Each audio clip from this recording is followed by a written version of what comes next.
علی گور صاحب، آج بانی پی ٹی آئی کی جو میڈیکل رپورٹس ہیں وہ راولپنڈی انسداد دہشت گردی عدالت میں سبمٹ کرائی گئی ہیں جیل انتظامیہ کی طرف سے. 2 بڑی خطرناک قسم کی بیماریاں اس میں مینشن کی گئی ہیں. اللہ تعالیٰ بانی پی ٹی آئی کو صحتیاب کرے. لیکن یہ تو جو بیماریاں تشخیص ہوئی ہیں اس سے پاکستان تحریک انصاف کے مرکزی سیکرٹری جنرل سلمان اکرم راجہ صاحب اپنے آپ کو ڈسکس کر رہے ہیں. وہ کہہ رہے ہیں ایسا کچھ بھی نہیں ہے جو بنایا جا رہا ہے. مجھے یاد آ گیا قائد پاکستان مسلم لیگ نون نواز شریف صاحب کی وہ جو پلیٹلیٹس والا معاملہ تھا وہ سب.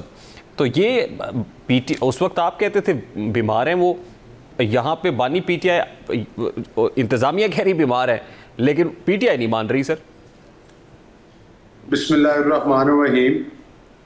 دیکھیں, بنیادی طور پر تو بات یہ ہے کہ جس طرح سے آپ نے کہا کہ یہ تو پھر سلمان اکرم راجہ صاحب بھی بہتر بتا سکتے ہیں کہ وہ ان کو بیمار سمجھتے ہیں یا نہیں سمجھتے.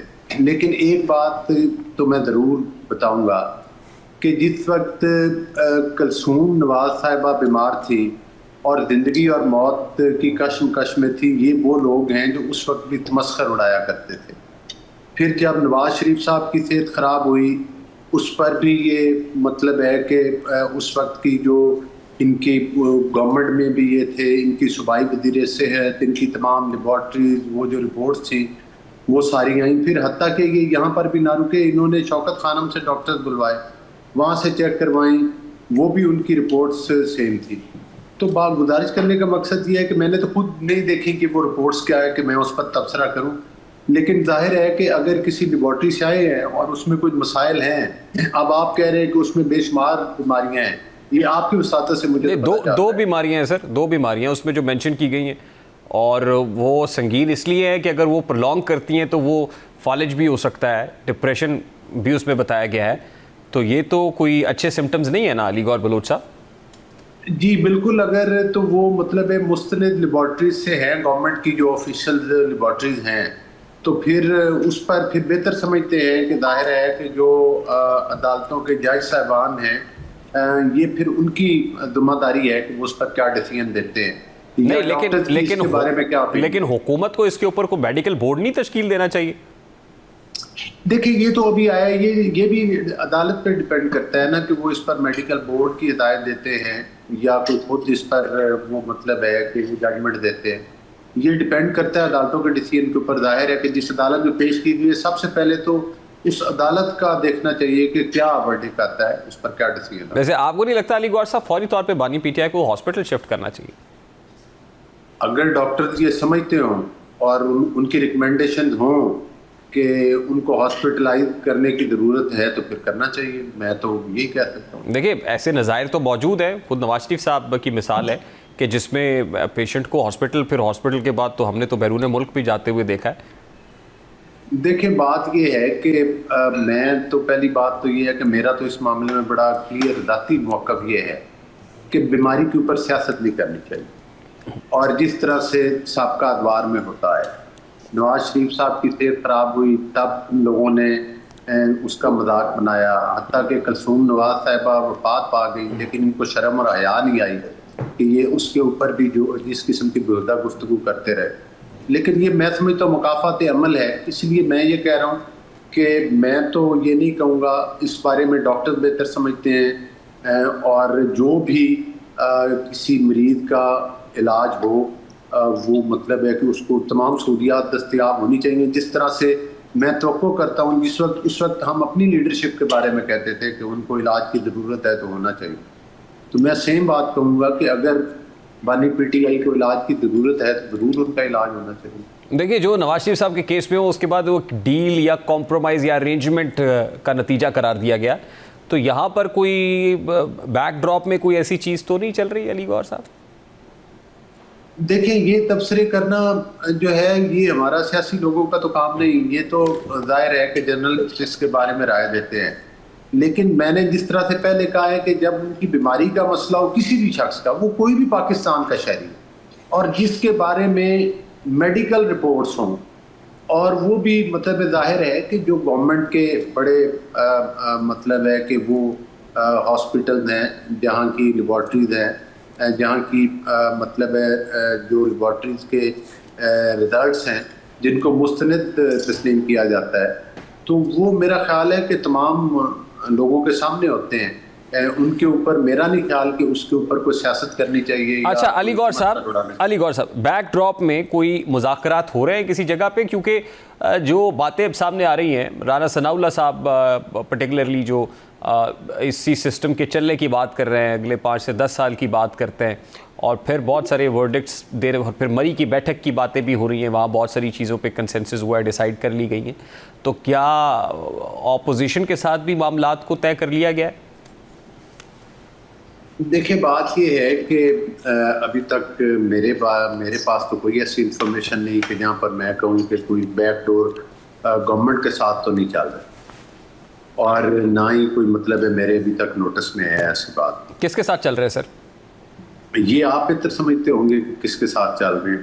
میں تو آپ کو گورنمنٹ کی نمائندگی کرتا ہوں، اپنی گورنمنٹ کے بارے میں یہ ضرور بتاؤں گا کہ ہاں اوپن ڈور مذاکرات ہوئے تھے جس کا یہ بائیکاٹ کر کے آئے تھے، اور خود ان کی خواہش پر ہوئے تھے، اور ہمیشہ سے ان کی یہ خواہش رہی ہے کہ ہم اگر بات کریں گے تو اسٹیبلشمنٹ سے کریں گے. اب دیکھتے ہیں جو لوگوں کو ڈیل کے تانے دیتے تھے اپنی ڈیل کے بارے میں ان کی کیا رائے ہے اگر یہ کرتے ہیں، لیکن ابھی تک میرے نوٹس میں تو ایسی کوئی چیز نہیں. اچھا اب دیکھیں نا، آپ کی اپنی حکومت کے اندر ہی آوازیں تو اٹھنا شروع ہو گئی ہیں نا. اب آپ ایک طرف ہائیبرڈ رجیم کی باتیں کر رہے ہیں، اس کے فضائل بیان کر رہے ہیں، دوسری طرف آپ کے ایک منسٹر یہ بات کرتے ہیں، دوسرے ہدف تنقید بناتے ہیں. تو یہ جمہوریت کے لیے کوئی نیک شگن ہے کہ آج جو سیلیبریٹ آپ کر رہے ہیں کہ ہائیبرڈ ہے، اور پھر مثالی یہی باتیں پی ٹی آئی کیا کرتی تھی؟ نہیں دیکھیں، پی ٹی آئی تو تسلیم بھی نہیں کرتی تھی نا. مطلب ہے کہ وہ آر ٹی ایس سسٹم کے ذریعے ووٹ چوری کر کے آئے، پاکستان کا مینڈیٹ چرا کر آئے. آپ تسلیم کرتے ہیں؟ نہیں، وہ مطلب ہے وہ تو اس بات کو تسلیم نہیں کرتے تھے کہ وہ مطلب ہے ہم ووٹ چوری کر کے آئے ہیں. اور وہ تو آج بھی وہ جو آر ٹی ایس سسٹم تھا وہ کس سے ڈکا چھپا ہوا نہیں تھا. پھر جس طرح سے جنرل فیض سے وہ فیض یاب ہوتے رہے، جنرل ظہیر الاسلام، جنرل پاشا، وہ باتیں کسی سے ڈکی چھپی نہیں ہیں، کو مانے یا نہ مانے. اور آج بھی وہ تو کہتے ہیں کہ ہم اسٹیبلشمنٹ سے بات کریں گے. وہ آن ریکارڈ چیزیں ہیں جب وہ کہتے تھے کہ بھائی ہم تو پوری عمر کے لیے باجوہ صاحب کو ایکسٹینشن دینے کے لیے تیار ہیں. ویسے علی گوہر صاحب آج ویسے جو فیوز و برکات آپ سمیٹ رہے ہیں یا جو فیض آپ کو مل رہا ہے، وہ میں پوچھ رہا ہوں کہ جمہوریت کے لیے نیک شگن ہے؟ کیونکہ اس وقت جو فیض بٹ رہا تھا، اس کے بعد آج جو باتیں وہ کرتے ہیں وہ بھی آپ کے سامنے. تو پھر جب ظاہر ہے فیض والا ہاتھ اٹھ جاتا ہے تو پھر جو گفتگو ہوتی ہے وہ تو آپ کو پتہ ہی ہے.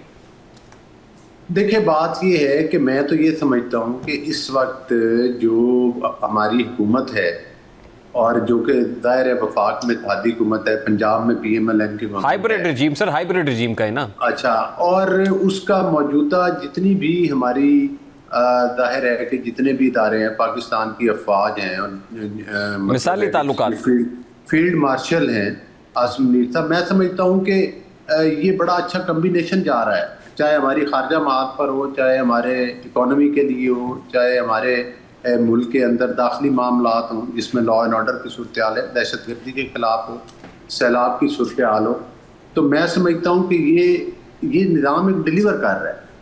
تو اس میں اگر خواجہ صاحب نے کوئی بات کی تو اس کے بارے میں خواجہ صاحب نے پھر وضاحت بھی کر دی. تو ظاہر ہے کہ کچھ چیزیں جو ہیں، پہلے ایک وقت وہ بھی ہوتا تھا کہ جب پولیٹیشین یہ کہتے تھے کہ بھائی جو غلطیاں ہمارے کھاتے میں ڈال دی جاتی ہیں، لیکن جب کوئی چیز بیک فائر کرتی ہے تو پھر اسٹیبلشمنٹ جو ہے وہ مطلب ہے کہ کہتی ہے کہ یہ تو سیاستدانوں کی غلطی ہے، کریڈٹ خود دیتی ہے. لیکن آج میں سمجھتا ہوں کہ حکومت اور ہماری تمام فورسز اس لحاظ سے ایک پیج پر ہے کہ فرنٹ فٹ پر ہے. تو سر ویسے سادہ سا سوال ہے کرم ہے کہ اگر چیزیں پاک بھارت، میری گزارش سن لیں نا، پاک بھارت جنگ بھی جیتی ہم نے خارجہ کے معاہد کے اوپر. آج دیکھ لیں چائنا آپ کے ساتھ کھڑا تھا، جنگ ہوئی، آپ کے ساتھ ٹرکی کھڑا تھا، آپ کا مڈل ایسٹ کھڑا تھا، آپ کے ساتھ سعودیہ کھڑا تھا، دیگر ممالک. ان کے دور میں تو ہم تنہائی کا شکار تھے. آج آپ اس کو چاہے جو ہے وہ ہائیبرڈ رجیم بولیں یا جو بھی بولیں، لیکن ایک بات ضرور ہے کہ اس وقت فرنٹ فٹ پر آ کر ہماری افواج بھی جو ہے وہ پاکستان کے ساتھ کھڑی ہیں اور حکومت کے ساتھ بھی. اور میں سمجھتا ہوں اس سے اچھے نتائج مل رہے ہیں. حکومت آگے کی طرف، پاکستان آگے کی طرف بڑھ رہا ہے، ترقی کی طرف بڑھ رہا ہے. پاکستان کے جو بیانیہ ہے اس کو پوری دنیا میں پذیرائی حاصل ہے. تو یہ میں سمجھتا ہوں کہ ایک بڑی کامیابی ہے موجودہ نظام۔ سر یہ جو 4 سال پہلے ہم باتیں سنتے تھے، پہلے اس وقت کہنے والا کوئی اور تھا، آج باتیں وہی ہیں، کہنے والے بدل گئے ہیں، تو اگر یہ خدا نہ خواستہ بیک فائر کرتا ہے تو پھر کس کو دوش دینا ہے سر؟ دیکھیں ابھی تک تو کوئی چیز بیک فائر نہیں کی، جب اگر کوئی ایسا وقت آئے گا تو پھر دیکھیں گے۔ میں نہیں سمجھتا کہ ابھی یہ قبل از وقت باتیں، ٹھیک، جب کوئی سلسلہ ہوگا۔ اب مجھے یہ بتائیں کہ یہ توقع کر دینا کہ جس طرح میں اور آپ بیٹھے اور میں کہوں کہ میں آپ کو گالی دے دوں گا، یا آپ یا میں سمجھوں کہ آپ مجھے گالی دے دیں گے، تو یہ چیزیں تو پھر وہ قیاس رائیاں ہیں نا۔ قیاس رائیوں کے اوپر تو تجزیے نہیں کیے جا سکتے، تجزیے تو حقائق کے اوپر کیے جا سکتے ہیں، صورتحال کے اوپر، جو کرنٹ صورتحال ہے اس کے اوپر تو بات کی جا سکتی ہے۔ کل یہ ہوگا تو وہ کیا ہوگا، پرسوں وہ ہوگا تو وہ، جب پرسوں اور کل ہوگا تو پھر اس پر میں اور علی گور صاحب جو ڈیموکریٹک لوگ ہوتے ہیں یا جمہوریت پسند ہوتے ہیں وہ تو ظاہر ہے بیلٹ کی بات کرتے ہیں نا، وہ تو جمہور کی بات کرتے ہیں، وہ ایک پروسیس کی بات کرتے ہیں۔ یہ کہہ دینا کہ تسلسل 10 سال تک رہے گا یا 15 سال تک رہے گا، یہ کوئی جمہوری سوچ ہے سر؟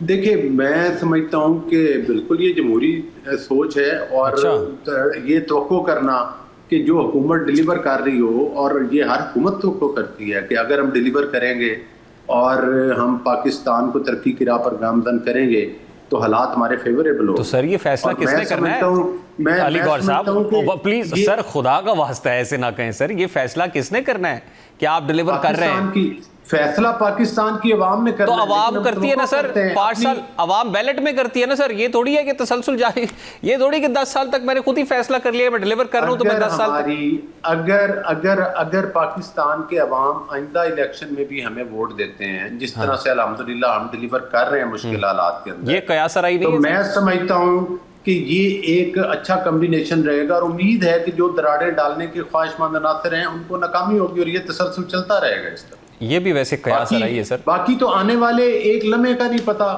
کہ کل کیا ہونے والا ہے یا پرسوں، یہ تو اللہ بہتر جانتا ہے نا، وہ تو ساری پریڈکشن دی ہے نا۔